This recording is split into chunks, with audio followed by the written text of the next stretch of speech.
Salut mes amis rêveurs, je suis heureuse de vous retrouver après une petite pause. Les vidéos sortiront un petit peu plus lentement ces prochains temps parce que je suis assez occupée dans ma vie personnelle. Alors, on va parler aujourd'hui du rêve de l'examen et de l'école. Alors, on a plusieurs dimensions. On va essayer d'en décrire trois. Alors, celle de l'apprentissage, celle de la dynamique relationnelle maître-élève et enfin celle qu'on pourrait dire de la détermination au niveau de l'expertise avec la modalité des examens et des notes.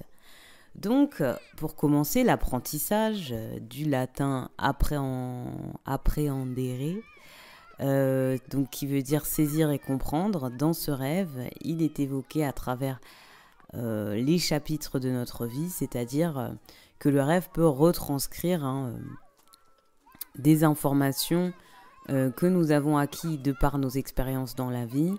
Et ici, le rêve peut être une forme de mise en scène de l'école, dans une démonstration ludique. Je ne sais pas comment vous montrer cet exemple-ci, mais il se peut que dans votre vie, vous ayez acquis des nouvelles informations, que vous ayez compris quelque chose de vos semblables, et de ce fait, il peut y avoir une retranscription dans le rêve de ce scénario-là, qui peut être sous forme d'école, etc., d'apprentissage, et de mise en situation pour vous dire que finalement c'est comme à l'école, j'ai intégré ces informations, je les ai apprises. Donc une démonstration ludique et imagée. Il est aussi une question de notre rapport, de notre relation à l'apprentissage. M'est-il facile d'apprendre dans mon rêve ? Est-ce que je vis ma vie comme si j'étais à l'école ? Suis-je du coup attentif, dissipé, l'élève modèle ? Donc comment est-ce que moi, dans ma modalité d'apprentissage, je me trouve aussi ? Quel rôle est-ce que je porte ? Est-ce que je suis le rebelle, le bon élève, toujours prêt à satisfaire le professeur, ou est-ce que je suis dans une position d'insatiable curiosité ?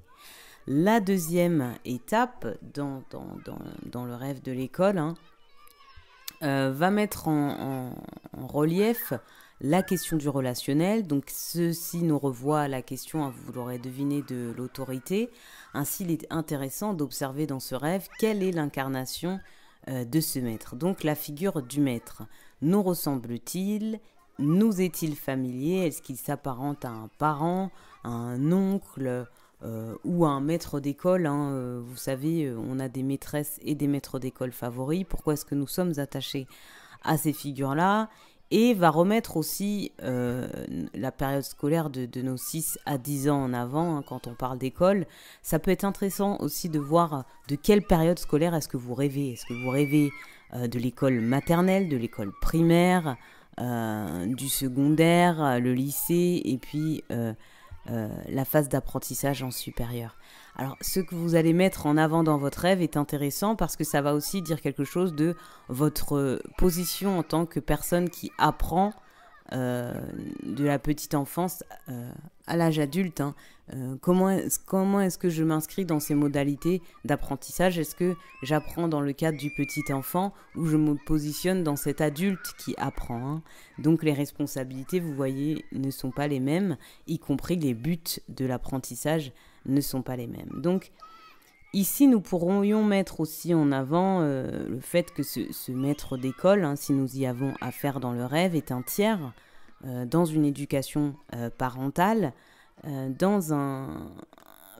l'enfant comprend qu'un autre peut lui apprendre en dehors, en fin de compte, de ce cadre familial. Une figure qu'il pourra internaliser à ses imagos d'autorité.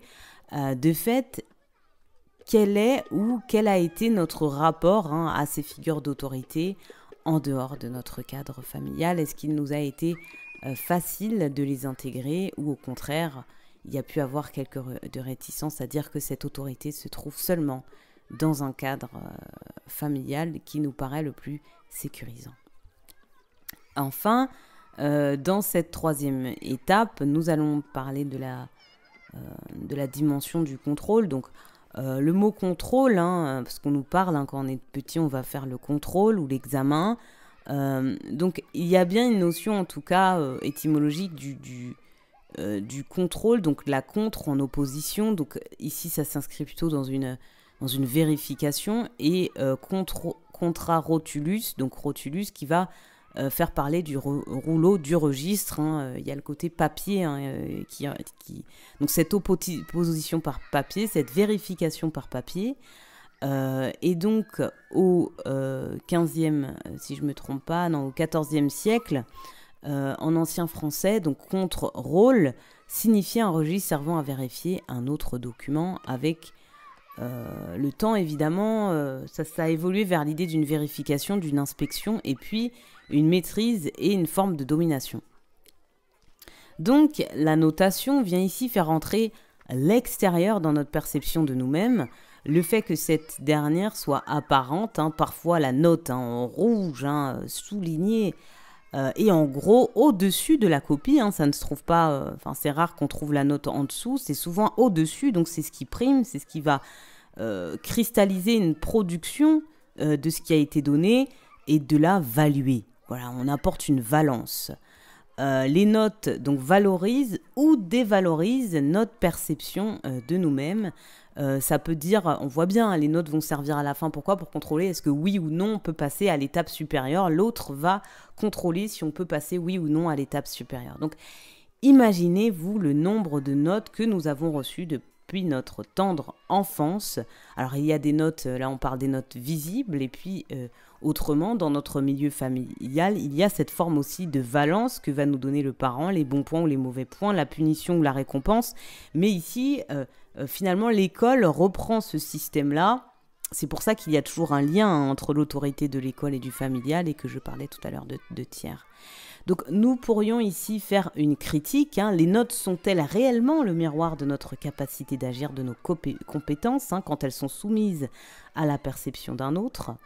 Quand nous recevons une note, nous pourrions nous demander à qui et pourquoi.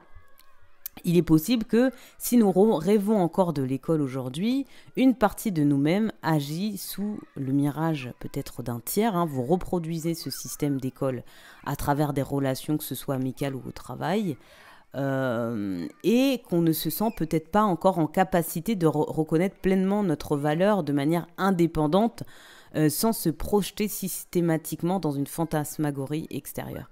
Je ne dis pas qu'il n'est pas juste d'avoir un professeur, c'est très juste d'avoir un professeur, mais le jeu du professeur et de l'élève, surtout dans le monde adulte, est quelque chose qui est pas dans une forme d'obéissance, vous voyez. C'est-à-dire on va à l'école avec une totale lucidité de ce qu'on a envie d'y apprendre, on est engagé nous-mêmes, alors que avant, ce n'était pas le cas. Comme nous étions petits, nous étions soumis dans les bras d'un système, parce que nous devions être dans cette interaction de survie.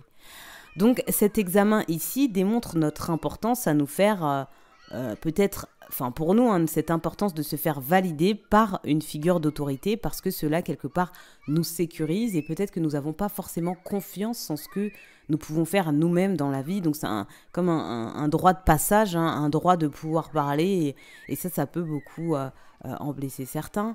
Et je vais rajouter même à ce petit exposé, nous arrivons sur la fin de se développer, la notion de la compétition et du classement. Derrière la note, il y a une question implicite, c'est suis-je meilleur que l'autre ? On peut rentrer dans des dynamiques comme ça, parfois, de rivalité au sein d'un groupe. Parce qu'à l'école, nous apprenons en groupe, et puis intrafamilialement, il peut y avoir aussi des concurrences entre frères et sœurs. Donc ça peut mettre ce genre de sujet en avant. Suis-je au-dessus ou en dessous du groupe ? La rivalité peut donc influencer notre rapport à nous-mêmes et aux autres.